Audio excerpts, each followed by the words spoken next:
It's a great honor and pleasure to be here in the country that people always think I'm from when I tell them I'm from Sweden.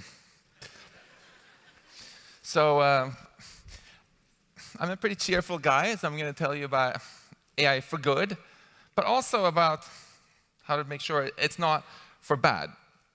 So I'm going to start with a quote from the most famous American philosopher, Homer Simpson.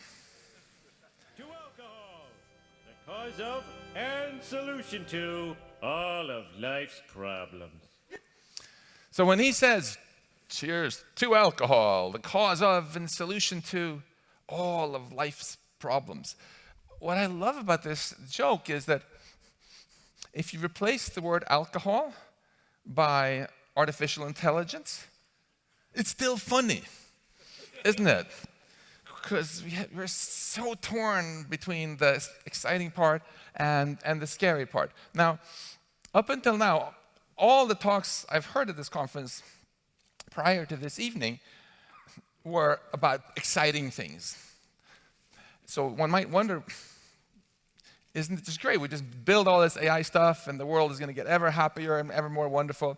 And in fact, we just heard from Michael Kaczynski here that this is the best time ever. Things are just getting better and better and better. And certainly, I know a lot of people who feel this way, but there are also a lot of people who don't feel that way. There was a survey out just last week saying that more than half of the world's millennials think that there's going to be a nuclear attack this decade. There is a recent survey from the Pew Institute saying that in the democracies, more than half of the people there feel unhappy with how the democracy is working. And as to this question about whether today is the best time ever, well, there are a lot of countries where the majority of the people say, hey, it sucks so bad, it was better 50 years ago. And look at this map, the blue countries here, where people feel this blue. It's not just South America and parts of Africa and Mexico and so on. You even have Italy and France there, interestingly. And also a good fraction of people in the US and other places. And we'll hear after me here from Edward Snowden how even in some of those green countries there are a lot of people who feel, there are some disturbing trends. So this will be the theme of the talk here. How can we make sure we get all this wonderful upside of AI, but while avoiding problems and making sure things really get better and for everybody? So the first thing we want to look at a little bit is just where are we now? And what's the derivative? So we can all agree that AI is getting more powerful. Just think about it. Not long ago, robots couldn't walk, right? Now they can do backflips. Not long ago, we didn't have self-driving cars. Now we have self-flying rockets. They can land themselves with artificial intelligence. But not long ago, AI couldn't do face recognition. Now AI can not only recognize your face and figure out all sorts of other personal things about your face, as we heard from Mike Kaczynski, but it can even simulate your face saying things that you never said. Not long ago, AI couldn't beat us at the Asian board game of Go. And then, of course, Google's AlphaZero AI took 3,000 years of human Go wisdom and Go games and threw it all in the trash and became the world's best Go player by just playing against itself for 24 hours. And the same exact AI, by playing against itself for 4 hours, beat all the best humans at chess. And the most interesting thing is that it wasn't able to just crush human gamers at chess, Go, and shogi, but also human AI researchers like myself, people who had spent decades handcrafting algorithms and software to play these games. So all of this recent progress, which is just a little sample of things you've heard about here at these machine learning days, means that AI can, of course, do all sorts of wonderful stuff and help us solve more problems. For example, it can save lives. How many lives? Well, I think that before long, we'll be able to save most of the over 1 million lives wasted each year on the world's roads with AI. And even more lives, according to recent studies, by just avoiding stupid mistakes in healthcare. And still more lives by improving diagnosis. We already have systems that are better or as good as the best humans at diagnosing prostate cancer, lung cancer, various eye diseases. And it's not just software that's getting better thanks to AI, but also hardware, where big, clunky, expensive machines are being replaced by cheap ones that are easier to operate and that democratize access to healthcare around the world. And the most lives of all, I think we will save by accelerating medical research with AI. Here we see something donut-shaped in the spirit of Homer Simpson. It's, of course, the red blood cells, which are red because of the hemoglobin, which is itself shaped a little bit like a donut. The hole in the middle is where it carries oxygen around in your blood to hopefully keep you awake at this ungodly hour. And the famous protein folding problem is one of the most famous unsolved problems in all of medical science. How do you go from taking a DNA sequence and figuring out just what shape this protein is going to fold up into? Well, there's a contest every year where world experts compete, and a year ago this was won for the first time by an AI, again from Google DeepMind, and you can see here how it takes the genetic code for the protein, for the amino acid sequence, figures out how this folds up.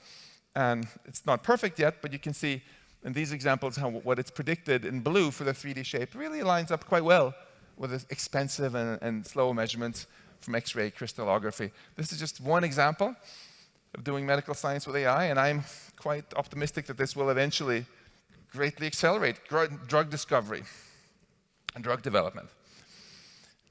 Artificial intelligence can also, of course, greatly improve education, which is very dear to those of us here who work in educational institutions, and so much else that we have heard of and will hear more about here at the conference.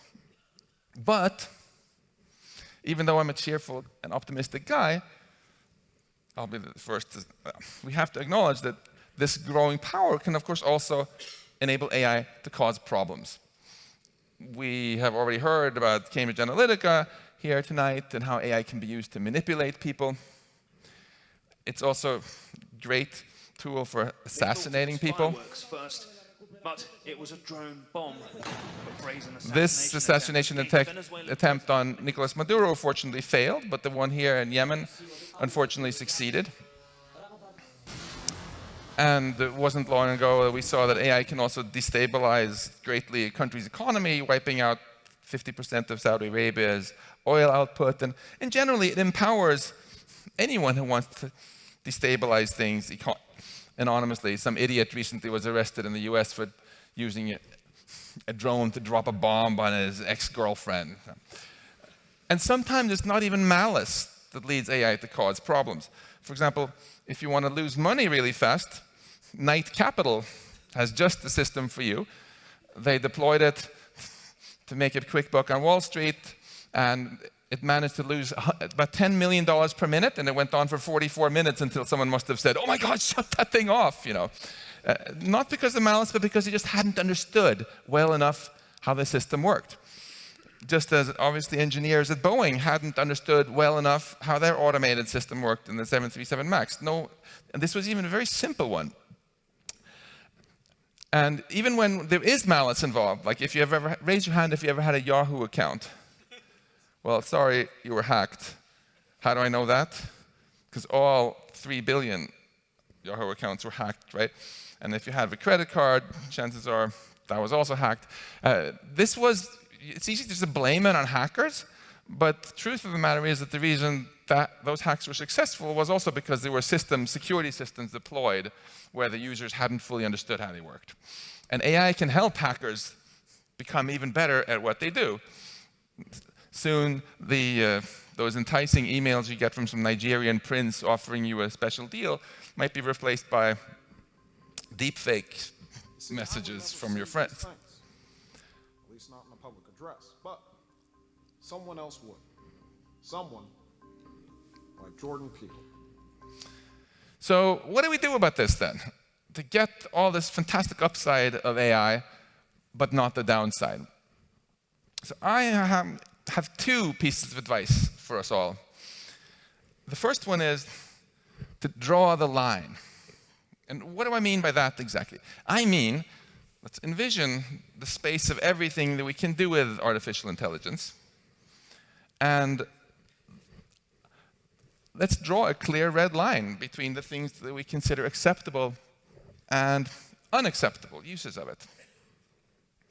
This line could be stigma, or industry standards, or best practices, or when necessary, even be hard law or international treaties as appropriate. Now, many of you will undoubtedly say, well, Max is just a naive dreamer because you grew up in Sweden, and it's obviously impossible to ever have some technology that is buildable and not actually have it built. But no, actually, let me push back on that. It's not impossible. And I'm actually glad that you poked fun of me and my fellow physicists there with that XKCD cartoon, because even though we have our big problem child in physics, we're happy about having given you guys lasers and computers, we do feel pretty guilty about giving Donald Trump and Vladimir Putin and Kim Jong-un nuclear weapons. Biologists actually are the science that's handled this best so far. This guy, Matthew Meselson,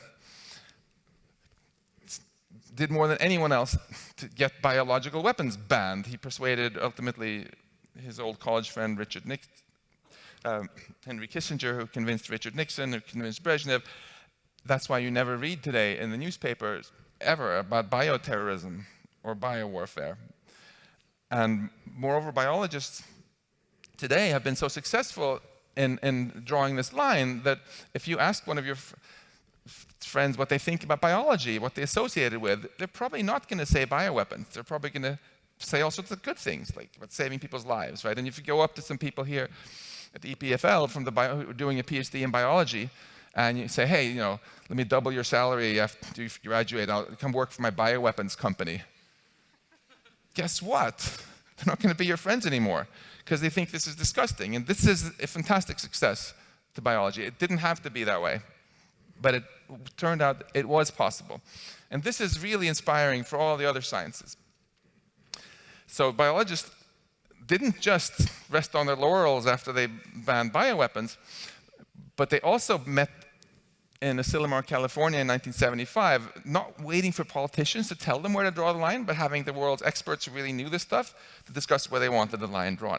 And inspired by them, we organized with the Future Life Institute a series of conferences doing exactly the same thing with artificial intelligence, where we got together leading AI researchers and from academia and industry to discuss not how to make AI more powerful.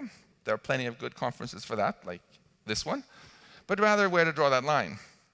And this produced the 23 Asilomar Principles, which have been signed by over 1,000 AI researchers from around the world. They've been endorsed by the state of California, and it's been really cool to see how the OECD principles and lots of other principles now have taken these scientists-developed principles for where the lines should be and started universalizing them a little bit. And the idea here is really simple. It's just that any science can, of course, be used for new ways of helping people or new ways of harming people, right? So biology and chemistry are much more likely to be used for new ways of curing people and new materials than for new ways of killing people.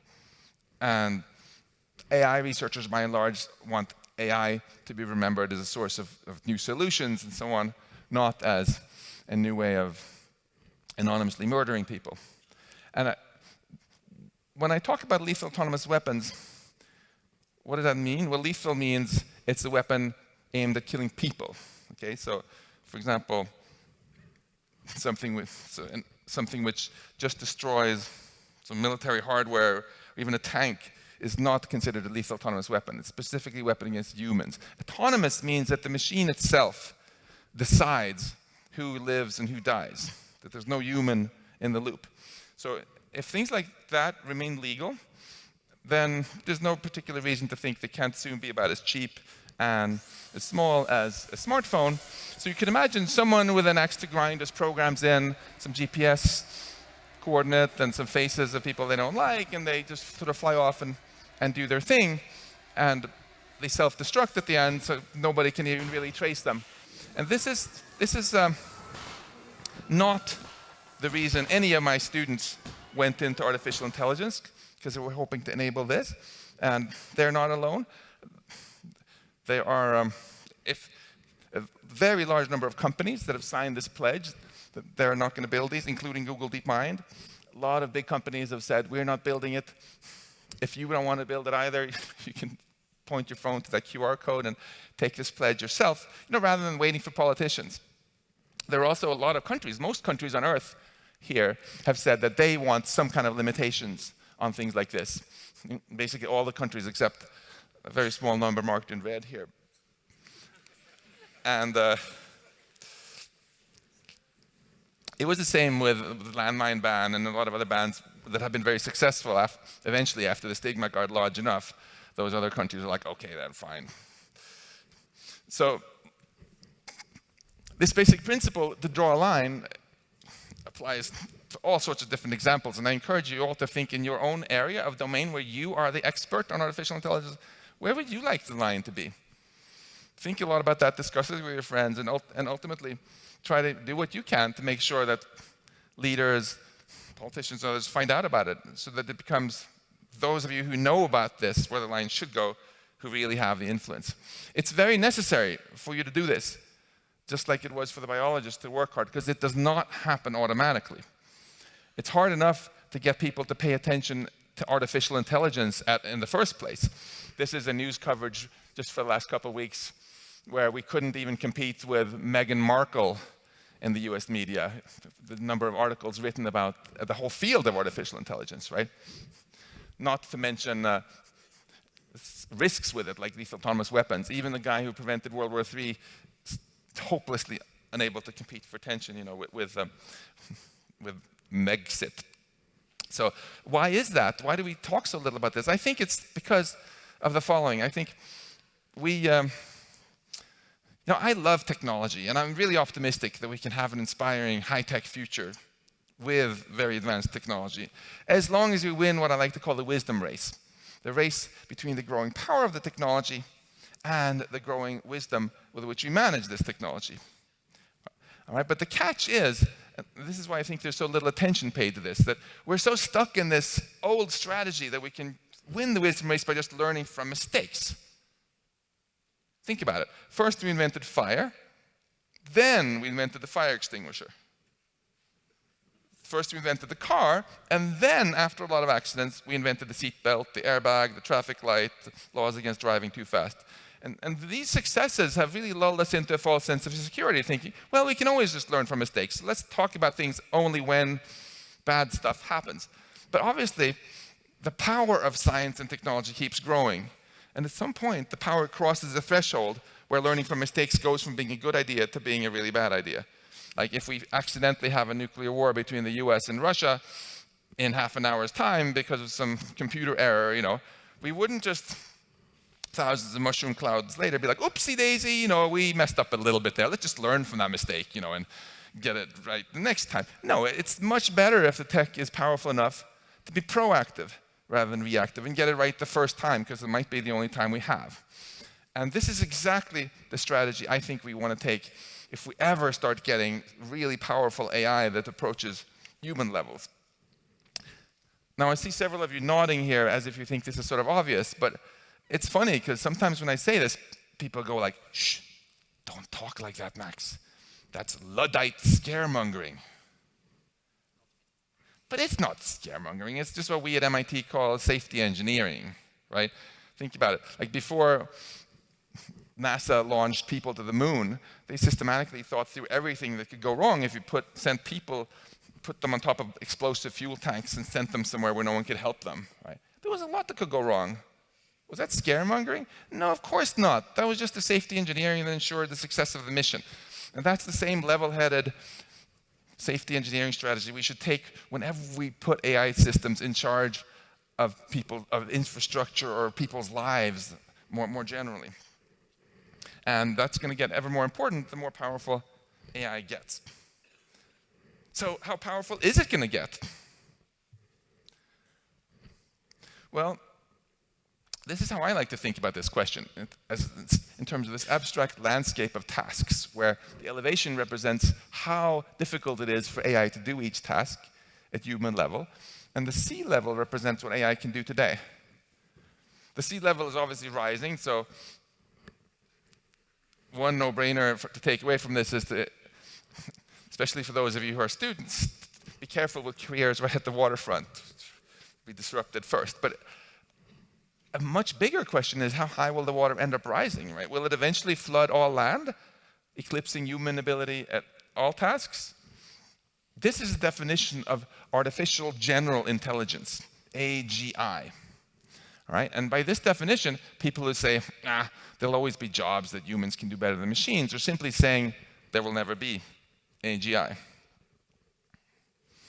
Now, before you dismiss this as crazy science fiction, I just want you to be clear that there's something else, which sounds like much more crazy science fiction, and that's the idea of superintelligence that my fellow Swede Nick Boström wrote an eponymous book on. And the idea is really simple. It's just that if we ever get to AGI, then since AI can by definition do all the jobs better than humans, that includes the job of AI programming. So if Google and others replace their human engineers by machines, then it raises this controversial possibility that the R&D cycle to improve AI further could get dramatically shortened from years or whatever it is now to something much quicker, and you could get recursively self-improving AI that leaves human intelligence far, far behind. Now, sometimes people tell me that this is just totally crazy science fiction and nobody takes it seriously except philosophers. Is that true, though? Well, I'll let you listen in to this panel I moderated not too long ago, so you can decide. Before I asked if superintelligence is possible at all, according to the laws of physics, now I'm asking, will it actually happen? Yes, no, or it's complicated? A little bit complicated, but yes. Yes, and if it doesn't, something terrible has happened to prevent it. Yes. Probably. Yes. Yes. Yes. Yes. No. So, are these all philosophers? Well, clearly not. You recognize a bunch of computer science professors there, and on the left side, like Stuart Russell and Bart Selman and so on. Demis Hassabis there, third from the right, is of course the leader of Google DeepMind, who did many of the coolest AI things that we just mentioned. So it doesn't mean it's going to happen, but it means you can't dismiss it. When is it going to happen? We really don't know. Some people, like my former MIT colleague Rodney Brooks, like to say, it won't happen for hundreds of years. And then other people like Demis Hassabis think it's going to happen much sooner and are working on it. Recent surveys have shown that most AI researchers guess that it's going to happen within decades, artificial general intelligence. So when I look at you folks here, you look like a pretty healthy bunch who exercise regularly and take your vitamins. So this means it could actually happen in our lifetime, which begs this question, well, then what? What do we even want it to mean to be human if machines can do everything better and cheaper than us? So here we face a choice, obviously. Right? One option is to just be complacent and say, let's just build machines that make all humans obsolete. What could possibly go wrong? The other choice is to be ambitious. And you strike me as quite an ambitious bunch. So we can say, okay, let's envision a truly inspiring high-tech future and figure out how to steer towards this future. So if we want that, how do we do that? That's the second piece of advice I have. The first one being drawing that line. We need to have a shared positive vision for what we want to steer towards. Why? Because that is the fundamental driver of collaboration. People get married and make a lot of sacrifices because they have a positive vision of the cool things that will come out of it. We formed the European Union because we had a shared positive vision of how nice it would be to not have any more wars between big European countries, and so on. This time, it has to be a global shared positive vision if it's going to work, because technologies like AI know no borders. I mentioned those Asilomar Principles. The last one is that if we ever do build superintelligence, there was universal agreement about everybody who signed this that it should only be done for the benefit of all mankind. It should be a globally shared positive vision. So what could that vision be? Let's spend the final 5 minutes talking about that a little bit. What do we even want it to mean to be human if ultimately one day machines can produce all our goods and services? we have a lot of choices to make here. And we'll hear a bit more about one of them involving mass surveillance from Edward Snowden right after this. So I feel that in the world today, many of my European friends feel that other people in the world don't listen as much to Europe anymore as they listen maybe to the US and China, etc. I actually think that we Europeans have an amazing opportunity to really help shape this positive vision. Why? Well, we have a really awesome tradition here on in this continent of coming up with really cool shared positive visions. So let's not be so humble about it and celebrate it and think, how can we build on it? You know, we actually pioneered democracy here in Europe, yes? Who was it who pioneered the Renaissance? It was us Europeans, right? Scientific revolution, yeah. Industrial revolution, yeah. Computer revolution, yeah. Whose idea was it to come have like free university education that many of you are enjoying here at this university, or free healthcare?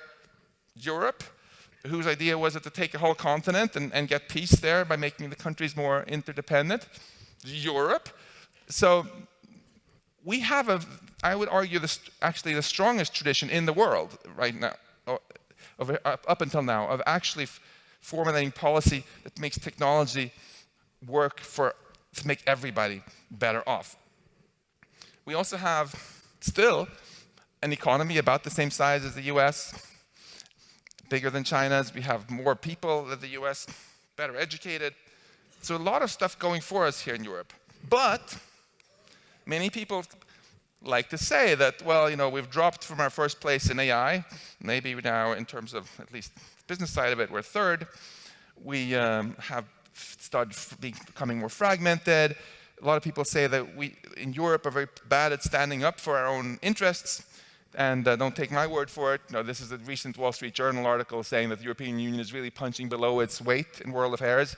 Like Donald Trump says, oh, you Europeans, I know you invested billions in Iranian oil fields, but you know, just stop, lose your money. And Europe is like, okay. And I thought to myself, what if the European Union said to the US, you know, okay, for every dollar you take from our oil companies, we're going to take $2 from yours. They'd be like, we changed our mind. We didn't say anything. We just politely rolled over on our back, right? Or what if we went to Trump and said, hey, you know, you need to stop investing in Guatemala because otherwise we're going to sanction you. Like, what would Trump do? I think we had a photo showing the gesture earlier here that he would do on TV. And we're generally sort of perceived as weak and uninspiring here in Europe, and focusing maybe, we're so busy being afraid of stuff. We're being afraid of immigrants, being afraid of Russia, being afraid of China, which is sort of the opposite of the positive vision that I'm advocating. So in my final 2 minutes, let me make a little optimistic plug for a bit more hope, okay? A bit more positive visioneering. We had another really fun conference on this topic, bringing together AI researchers from around the world, and I just want to share a couple of thoughts. One quite popular idea that emerged from there is to create a new AI CERN for global health, where it's in the statutes that all the cool health things that get discovered there become freely available to the whole world. This is a good thing to start on because it's as far as you can get from military and power politics. It could be a fantastic nexus for really elite AI research, which would obviously inspire kids and help businesses. And also, I think Europe, for the reasons I mentioned, really has the strongest global tradition in having technology work for everybody, to make everybody better off. So we should aspire in Europe to become leaders in AI safety, ethics, and vision. And since I grew up in is this Switzerland or Sweden? Whatever. Yeah. I want to just share on my final minute just a little Swedish reminiscence here. So in 1945, people throughout Europe were like, oh, crud, we screwed up again, right? But there were some people who had this remarkable positive vision at that time, saying, what if we, for a change, use this ever more powerful tech, not just to invent new tech for bombing the crap out of each other, but to actually provide a society where everyone is better off? Like, what about free healthcare for everyone? What about free universities for everybody? what about free pensions for everybody? And I'm sure a lot of people were like, well, you know, you crazy dreamer, go smoke some weed and hug a tree. It's never going to work, right? But Europe showed them, not only did this actually work, but it was so successful that it was copied in much of the industrialized world. And we can, so I'm advocating a reboot of this and formulating a new vision that incorporates AI in a fundamental way that's even more optimistic. We just had this paper out in Nature a week or so ago showing how with artificial intelligence we can actually accomplish the United Nations Sustainable Development Goals significantly faster if we do it right. These are goals set for 2030, but let's not stop there. If we want to be really ambitious, we should look at these goals and see how we can not only accomplish them all, but go beyond them thanks to AI. Look, for example, instead of saying no poverty, you know, let's aim higher. Let's get prosperity for everybody. Instead of just having good health and well-being, let's aim to cure all diseases, because guess what? There's no law of physics saying you can't cure cancer. It's just that we haven't figured out how to do it yet, right? Instead of having strong institutions and justice, we should totally have world peace and be even more ambitious to make sure that we totally eliminate any risk of life getting totally extinct because of some techno screw up. We shouldn't just stabilize Earth's climate, but we should have a really sustainable Earth. If we do it right with AI, we can do all of those things and more. And I want to just end on this positive note here.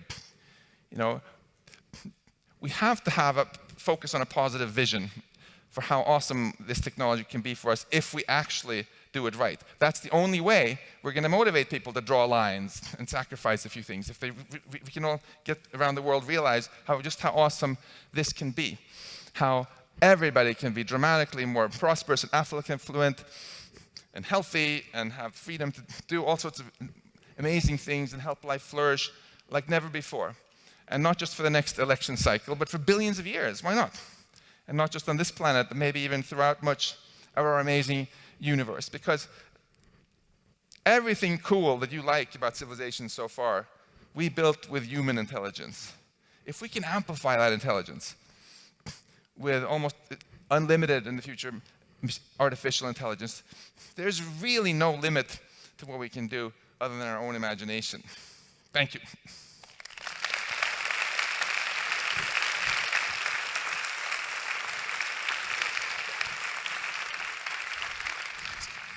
All right, thanks, Max, for an inspiring talk. So let's run through some questions. Stashed secretly a little Good choice. vodka bottle here.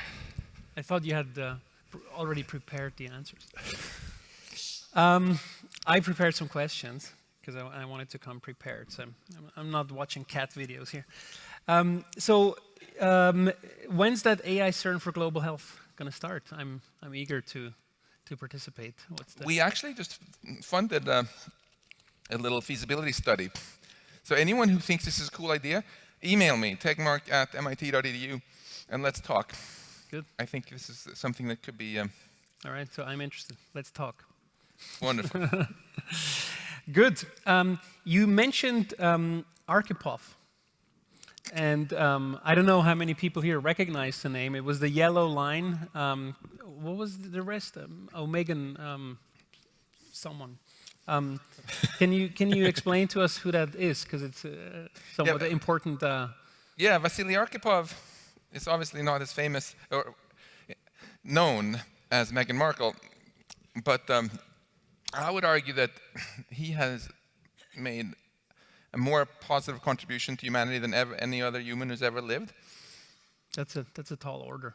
I'm not taking those words very lightly. There was an incident when there was only declassified kind of recently, where during the Cuban Missile Crisis, the Americans were depth charging the submarine he was in, not knowing that they had a nuclear torpedo on board, and not knowing that the temperature was 50 Celsius and they were running out of oxygen, and had no radio contact with Moscow. So the captain, Savitsky, thought that World War III had started, gave the order that they should launch this nuclear torpedo and sink the US fleet. And the political officer also said yes, but they needed all three top officers to approve this. The start would probably have been World War III. And Vasily Arkhipov said niet. And I would like to say spasiba to him. Yeah. this just goes to show how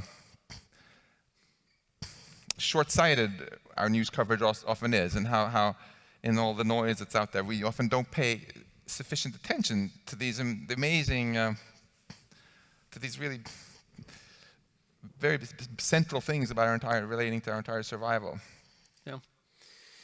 So I was looking at your slides here towards the end where you said, these are sort of great European achievements, we should be proud of them and sort of, bank on them. As a European, of course, you also look at it and say, well, okay, but I mean, right, the EU is a great construct that came out of the biggest possible misery we could create. You feel like that's almost an impossibility? I mean, are we sort of almost forced to go into that sort of through sort of that valley of misery before we come up with these great solutions? I certainly hope we don't need to have World War III between the US and Russia to be able to get our act together, because that's not going to put us in a very great position. That's right. After nuclear winter. But the fact that there's so much angst, the fact that even here in Switzerland, it's that more than half of all Swiss millennials think there's going to be nuclear attack within the next decade. To me, this suggests that there's already enough angst in the world that there could be a lot of openness to trying something new. I think a very important optimistic message I want to get out is that this is not a zero-sum game, right? We have certain politicians who like to say things like "America first," as if the only way America can get richer is if someone else gets worse off. But Sweden and Denmark had countless stupid wars for hundreds of years. Sometimes Sweden got bigger and sometimes Denmark got bigger, but the standard of living was flat. And then neither Sweden nor Switzerland, I believe, has had any wars for 200 years, and both Sweden and Denmark got dramatically richer because of technology, right? And if we can have AI help us produce most of the goods and services we need in a sustainable way, there's no reason why everybody on the planet can't get a dramatically higher standard of living. This is a message that we who work with AI just have to help get out there, that either we win this one together or we lose it together. No. And speaking of which, I mean, you made it obviously an important point in your talk to sort of draw that line, and thank you again for sort of giving the biologists sort of a good standing there. If I sort of swap my hats and now argue against my fellow biologists, I could also say, well, it was just very easy, right? We again there had a track record of plagues killing off large parts of the human population, so we kind of knew what beast we were dealing with. And one could argue, and I'm certainly not making a judgment on that, but one could argue that making the decision that autonomous lethal weapon is on the bad side of this line is an easy judgment to make for people. Whereas, for example, when we talk about things that we just heard before, privacy, yes, issues are much more complex. Yeah. People say, yes, of course I want privacy, and let me click these 5 posts here on Facebook, right, that I actually like privacy.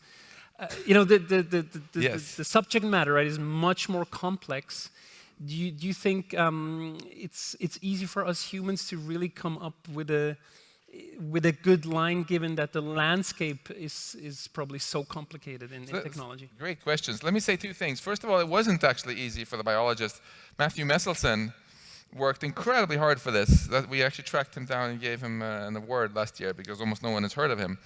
And everybody who likes biology should be grateful. But he basically spent years advocating for this, and then he came up with this fantastic argument. He worked on Richard Nixon. He just said, look, we don't want there to be a $500 hydrogen bomb that all our adversaries can afford. Nixon was like, that's true, actually. You have a point. We want powerful weapons to be like really expensive, so only stable countries can have them. And you can make exactly the same argument about lethal autonomous weapons. I think we shouldn't let perfect be the enemy of good and wait until we have everything figured out, until we start drawing some lines.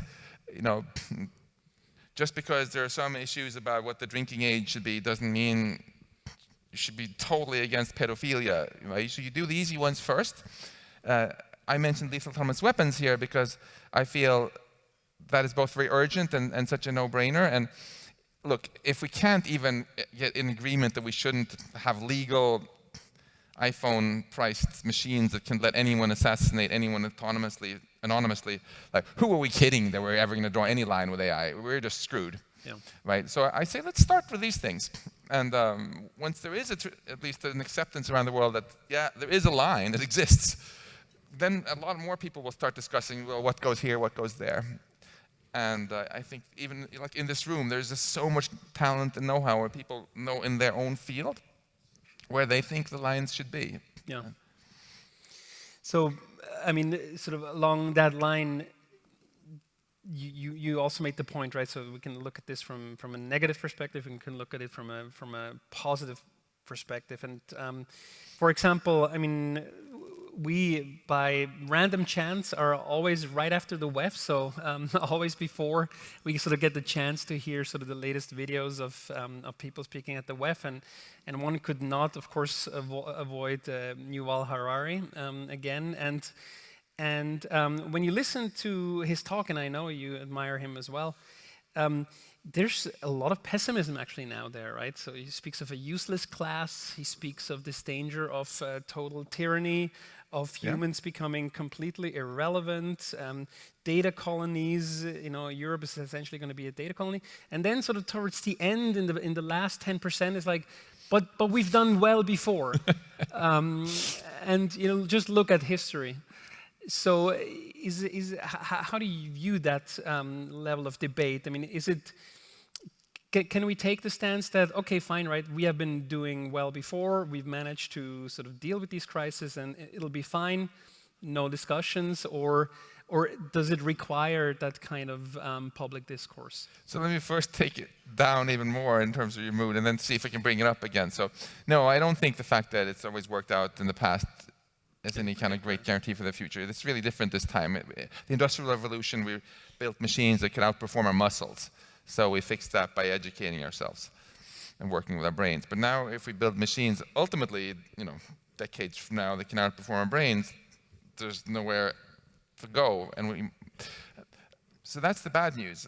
I think we're deluding ourselves if we think that things will automatically sort themselves out.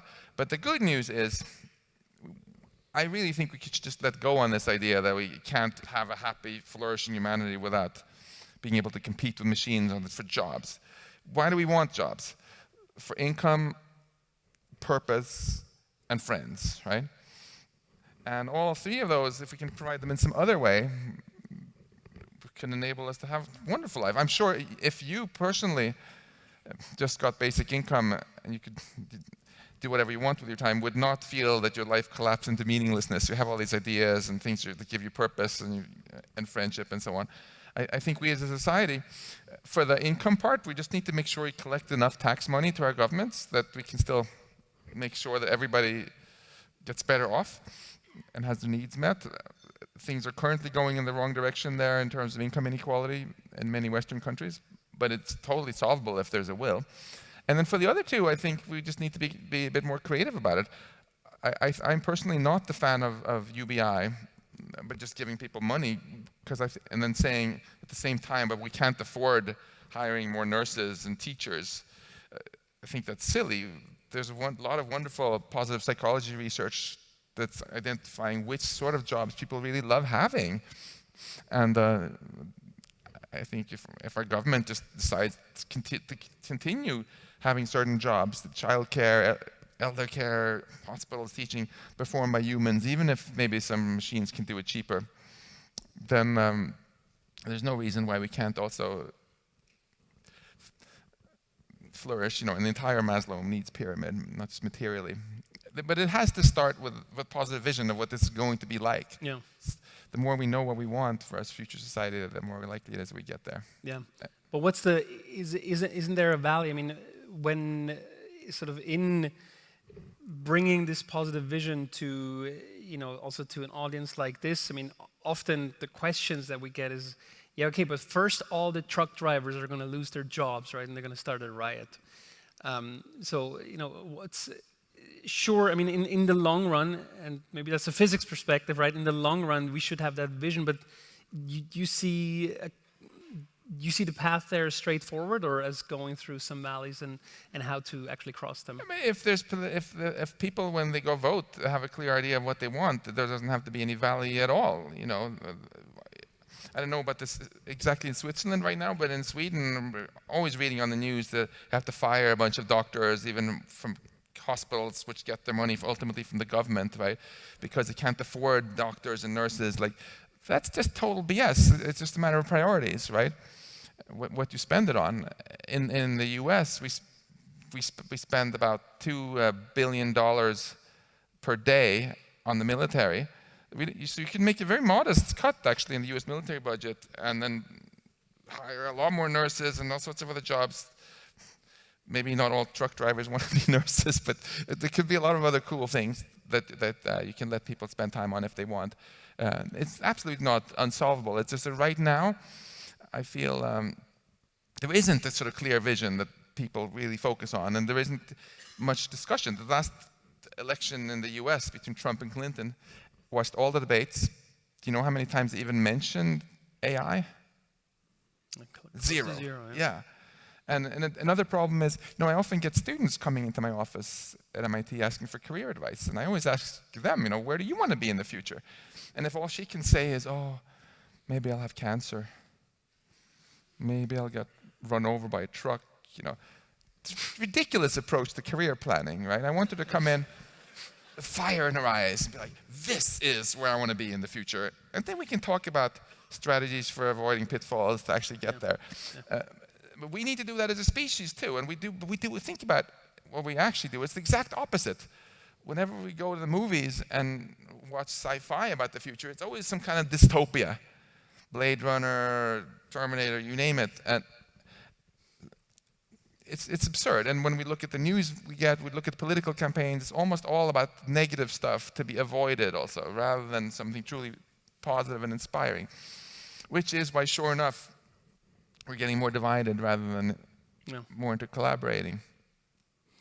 Let's just spend those last few minutes to talk about even bigger picture. So coming back to AGI, and you wrote in your book that the real risk with AGI isn't malice, but competence. And when I first read it, I thought it was a typo. You must have meant incompetence. What do you mean by that the biggest danger is competence? I know I really meant competence, because if you have an entity that's just better at accomplishing its goal than you are, then if your goals are not aligned, you'll always be in trouble, right? If you try playing chess against a chess engine, its goals are not aligned with you, and you will never win, right? And similarly, if we create some sort of future AI system that's incredibly powerful, and for some reason its goals aren't really aligned with me, tough luck for me. We get this a little bit already if we notice that our goals aren't aligned with some large corporation, because it's not the human, but it still has goals, right? And it's not the pretty situation to be in as a person if your goals are not aligned with it, because it will just be more competent than you often and sort of getting what it wants. So we have to be incredibly careful with this. You know, if you imagine that. Would you say that you are an ant hater who goes out of your way to like step on ants if you see them on the street? No. You look like a nice, gentle person who wouldn't do that. But like, suppose now you're in charge of building this new green energy project. There's going to be a big hydroelectric dam, reduce the carbon footprint of Switzerland, and there's an anthill right there in the flood zone. What are you going to do? Yeah, tough luck for those ants, right? Your goals weren't aligned with the ants' goals. It wasn't malice, it was competence. That's why you won over the ants, right? And we don't want to put humanity in the position of those ants.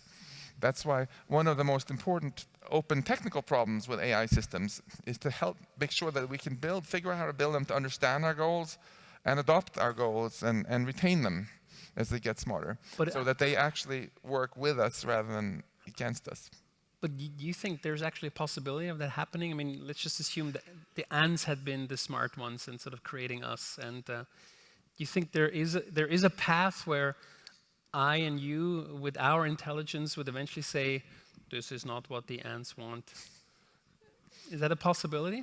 You Are mean you optimistic there? Are you asking if there's a possibility that That there is that there is an intelligence that's orders of magnitudes larger and that is actually aligned with this kind of intelligence? there are some really good AI researchers like Stuart Russell who think it is possible, and then there's some who are skeptical. First of all, I think as long as we're not sure, we shouldn't just randomly go deploy these things. That's right. And we should really focus hard on this technical AI research. This is not just about talking about ethics and stuff. It's nerd work that a lot of you here are very good at that actually needs to be done. And the questions are so hard, it might take, decades to solve them. So we should start now, not the night before someone on too much Red Bull switches on some sort of AGI or superintelligence. But I also want to add to that, the first thing to worry about is not machines themselves outsmarting us in some way, which is such a sexy topic in Hollywood, right?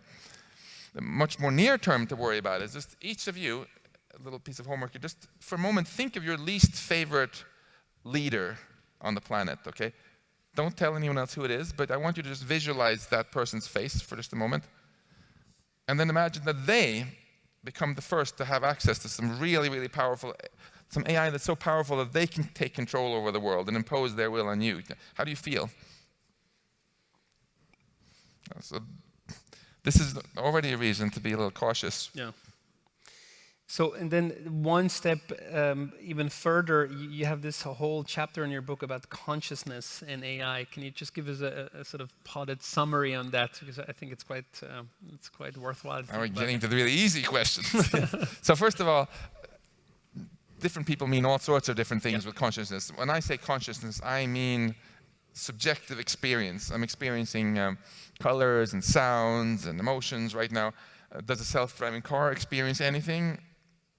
Well, if it does not, then it's not conscious. So I would argue that consciousness is the entire basis of morality and purpose and meaning in our universe, right? The only reason we want anesthesia during surgery is because we don't want to have that negative experience. We're not satisfied with just muscle relaxant so we can feel all the pain and still won't move, right? And the embarrassing truth is we still have no clue as scientists what kind of information processing it is that gives rise to subjective experience. I think consciousness is a kind of information processing. We know, though, that most information processing in our brain we're not conscious of at all. So there's some, but not all of it is. I think one day, maybe one of you folks will discover some equations or some principles that information processing has to satisfy to be conscious, and that'll be a wonderful thing. And not only will it be great to have for people to have who work in emergency rooms to know whether an unresponsive patient is in a coma or experiencing something, but more importantly, in the future, like if you have a home helper robot, would you prefer for it to be like an unconscious zombie that you don't have to feel guilty about switching off or giving boring chores, or would you prefer that it could run in conscious modes and really experience things so that she didn't feel creeped out when it acted as if it had feelings and so on? Maybe we'll discover you can actually have it both ways, and we'll build mining robots that work 24/7 like zombies and don't experience anything more than Roomba does.